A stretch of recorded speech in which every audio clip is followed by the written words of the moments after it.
Wow. I guess y'all been waiting for it, so here it is. The truth behind the beef between Bone Thugs and Harmony and Twista and Do or Die and Crucial Conflict, Psychodrama. You can put all of them in one big box. Midwest or Chicago style hip hop. You could put it that way. Or Midwest rap. Now, what happened was, Bone Thugs and Harmony comes out with their style of rap.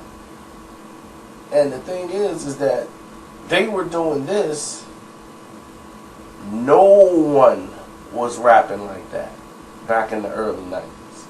It had never been heard in the industry. And they actually use harmony. And that's why it says harmony, because they actually studied music.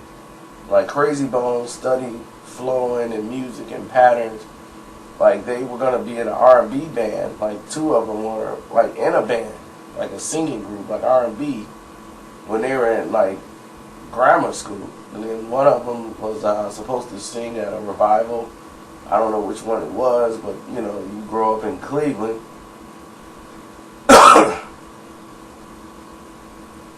And East 1999 Street, ain't no LeBron James over there. So that's the hood.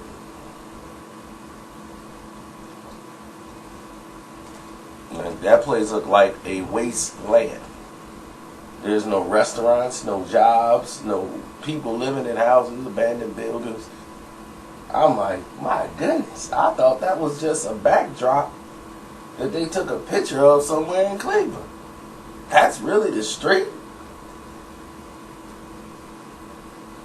But when they got into prominence, they sent a mixtape out to everybody. You know, record companies were turning them down left and right. Eazy-E actually was personally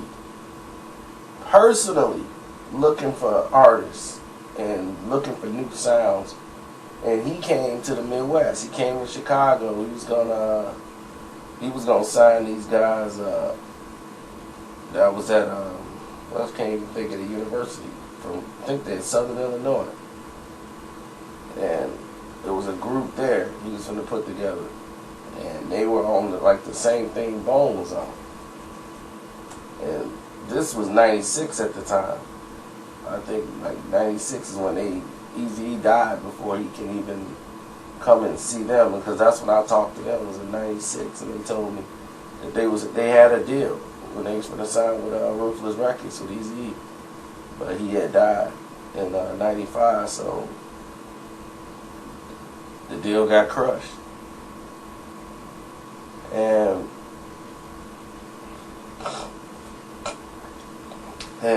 what's that? Going back to the Human Drama, when they signed Bone, and Bone comes out with their style, and the EP does so many millions of records. It goes, Thug is Ruggish Bone is like the biggest record. Tupac had a issue with them because of the name Thug Life and Thug is Ruggish Bone. A lot of people didn't know that. He was feeling a certain way about them, calling them fake thugs and everything. And they squashed that, of course. After Thug Life, he was done with them. But the Thug Life album was out at the same time. And he was like, man, who is this, man? Don't be buying into this fake, thuggish, ruggish, whatever. These are the real thugs right here. So that was going on at that time, too. So Bone is climbing the charts, and everybody is, like, a year later, I'm starting to hear everybody in Chicago changing their flow. Not everybody, but mostly out west. And on the south side, everybody still kind of had like a more of an East Coast, but with a Midwest accent type flow, like Common. It was more guys that sounded more like Common, or that kind of style, on the south side of Chicago. Out west, they were Twista, and that's what it was called, because Twista, who came out, was the funky tongue twister.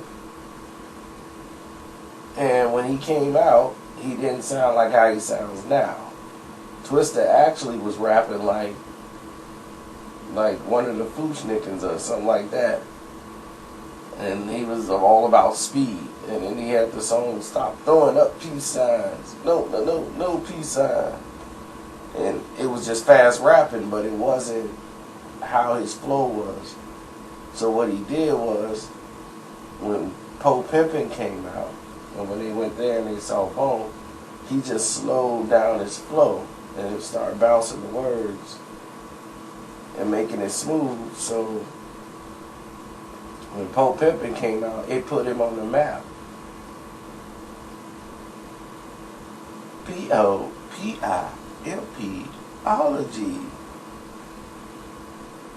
So when they started doing all that,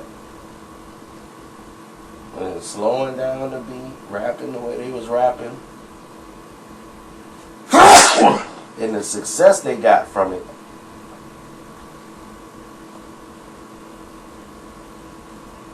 it opened the door for other rappers in Chicago to use that style.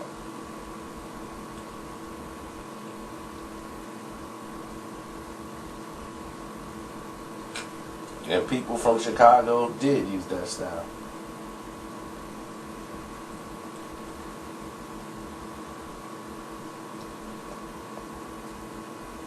And they took it to the max. Now, was it Bone style? Not quite. But it was similar. And it was similar enough for record companies to pay attention and say, that sounds like Bone almost. Yeah, let's get some of that money. So the doors that was closed to a lot of these artists doing this rap style were open to people sounding like Bone or Bone-ish type sounds. Now they gonna say, I ain't trying to be like Bone. I'm getting that because it became like the street way of rapping. Twisting and all that stuff took over, so people on the south side in the hundreds, they were rapping like that. So Do or Die is rapping like that, and so is everybody else now.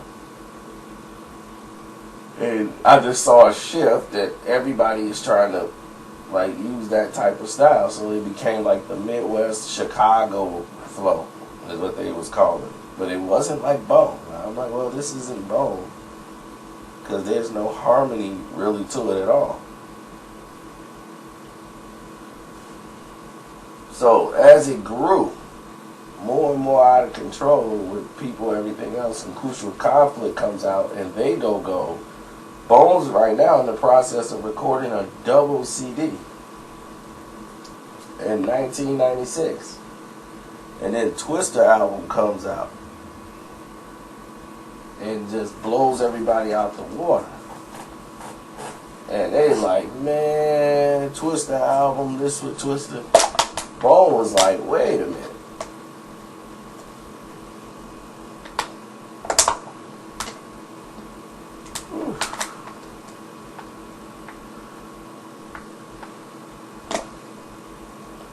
Yeah, this cold affected my brain because I forgot to actually point out the fact.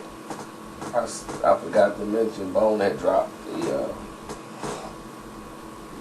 the East 1999, the full album. I had totally forgotten about to mention that. That went 8 times platinum. Crossroads and everything else. So yeah, that really cracked the doors open too. You know, so that made it official. Then here come everybody else. And then you see Psychodrama come out with the CD, and you seeing everybody being accepted when before they would. So they're working on the double CD now. This is when the attention like back home when everything else is getting crazy. Like Flesh is catching major cases. What's his name?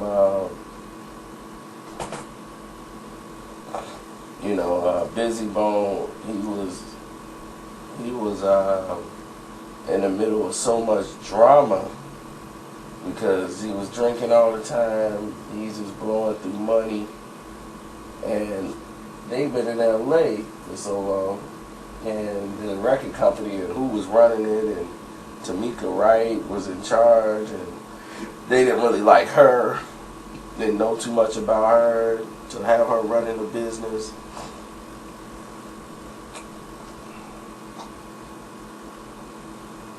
Then on top of that, they had, to make everything worse, they had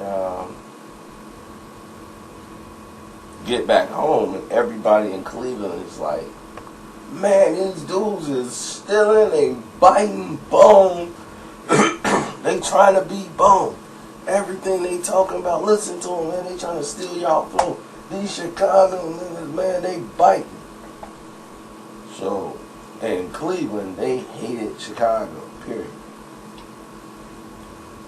One, this all stemmed from basketball. Because here it is, you got Cleveland always would have a decent team and they thought they could do something until they run into the Bulls and they would lose. So Cleveland already hated our guts, thought we was in the way of them winning championships. And ever since Michael Jordan fame really came off the shot and they kept showing the shot over Elo for Cleveland Cavaliers, Cleveland really couldn't stand that. And then he did it to him again. So they've already had a disdain, so they was ready for war. And at this time, they doing Mo Thug Records is going to come out now. They're going to put out the other artists.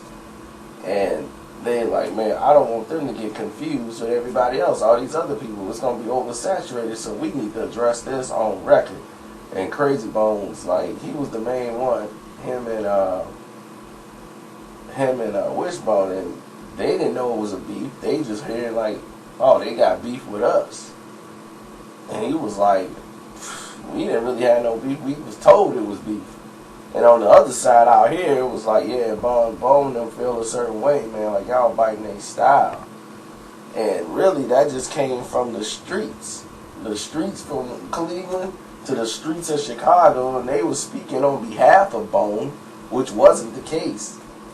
Crazy Bone is the only one that really feel like, man, we got to do something, man. We got to put a song out because everybody's asking for it. We got to let these dudes know, hey, man, y'all coming close to that line.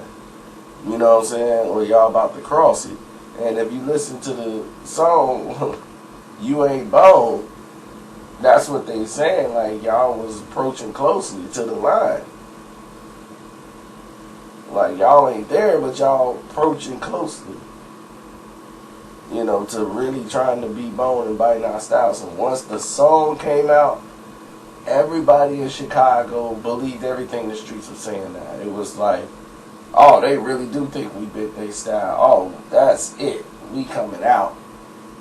So Crucial Conflict, who was having conflict on their own terms with each other. Because Wild Style, one of the members of the group, is also the producer. So they arguing and fighting over money at the time. But they still came out with a second follow-up CD. And they put some little hints on there. But they kind of phased out. Because they had too much infighting going on.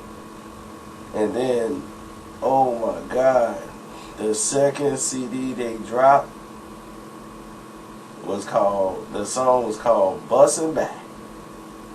And when they did Bussin' Back, everybody said, oh my God, on the Head and Tails album. With Twista on there, and man, they just went after. They went after them. They had, who was that? The Snipers on there, Little Chiller, and all these other dudes. They was getting it in. I said, well, if they coming out like this, then the war was on. It was set. And it was going to get out of control. But it was messing up money. Because you wouldn't feel safe. Chicago is a big market city. So you come here to do a show, you know, it could be problems. And definitely if you go near to Cleveland and try to do a show, you're going to have some problems. Then there's those cities that's kind of in the middle. You may have some problems. And you don't want those kind of problems. You there to try to make money on both sides. And Lazy Bone is the more sensible one out of the group. And just so happened that, like, Twista and them, they got, like, a mutual friend. Like that's really tight with both of them. And they were able to sit down and squash everything. And they actually came to Chicago, Bone did, and did a show with Twista and Do or Die. So it was pretty weird at the time because the public didn't know, like, how they didn't know the beef was squashed. They just didn't hear anything about it. But when they did the billing and the show together, the tension was still kind of there. But then you hear Twista, you hear like Do or Die and all that. Like, no, man, that beef thing is over. They went and told the crowd, like, you know, these are brothers, blah, blah, blah, blah, blah. So Bone came out and did their song. And it was all love. But people didn't know, so they was ready to tear it up. I think they was at the Admiral, too, if I'm not mistaken. They was ready to set it up, you know, still.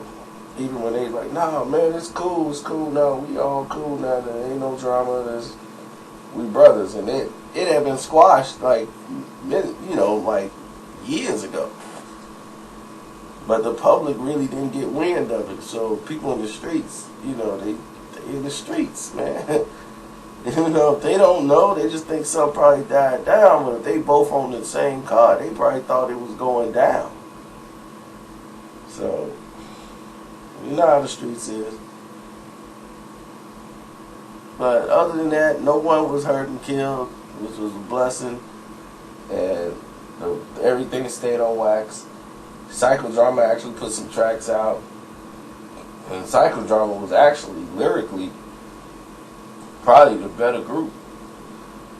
You know, they just stayed pretty low-key, and they never got a chance to really break out the mold. But every gang member in Chicago had Psychodrama. My goodness. Wow.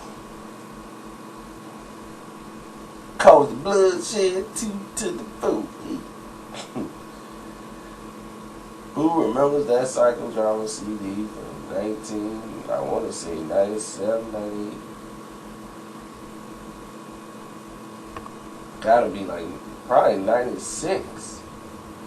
96, 97, around that time. Yeah. Good old days.